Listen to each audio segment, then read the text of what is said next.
venons d'être reçus par Son Excellence, Monsieur le Premier ministre. Nous avons évoqué avec lui les questions qui concernent la province du Sud-Kivu.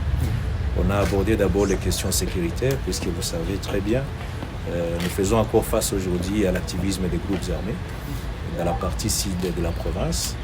Et le week-end dernier, j'ai expliqué à Son Excellence que nous avons connu une situation difficile, mais grâce à nos forces armées de la République démocratique du Congo, la situation est sous contrôle à Minembwe et dans les hauts plateaux.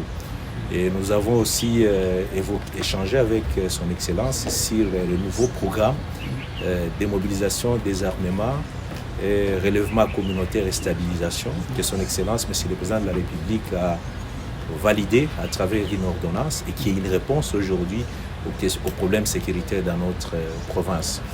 Enfin, dernière préoccupation sécuritaire, nous avons dit effectivement que les gens doivent saisir l'opportunité qu'offre le Président de la République, c'est d'insister que les gens quittent les groupes armés et se rendent dans un processus de paix où ils pourront être réinsérés dans la vie socio-économique à travers le programme d'EDRC communautaire. Évidemment, ceux qui ne vont pas se rendre, ils vont être neutralisés, mais aujourd'hui, je crois que nous avons l'espoir que la paix va revenir dans la province du Sud. Deuxième préoccupation, ce sont les questions socio-économiques. Et là, nous avons insisté auprès de Son Excellence, Monsieur le Premier ministre, sur les problèmes des routes. Nous avons fait le plaidoyer pour que la route nationale numéro 5 qui relie Bukavu, Uvira, Fizi soit réhabilitée, tout comme la route qui relie Bukavu, Mwenga, en passant par Walungu, sans oublier la route qui relie Bukavu et Chalunga.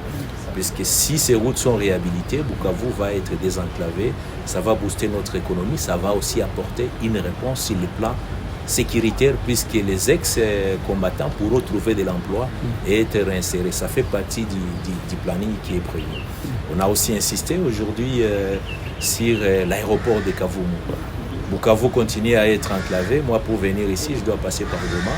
Et nous avons connu la situation de l'éruption volcanique. Il faut absolument avoir un aéroport de dégagement sur Kavumu. Et là aussi, Son Excellence, Monsieur le Premier ministre, nous a dit qu'il va s'impliquer. Dernière préoccupation, ce sont les questions humanitaires. Là aussi, Son Excellence, Monsieur le Premier ministre, nous a dit que le gouvernement central va s'impliquer aussi. Voilà les questions qui ont été évoquées avec l'autorité.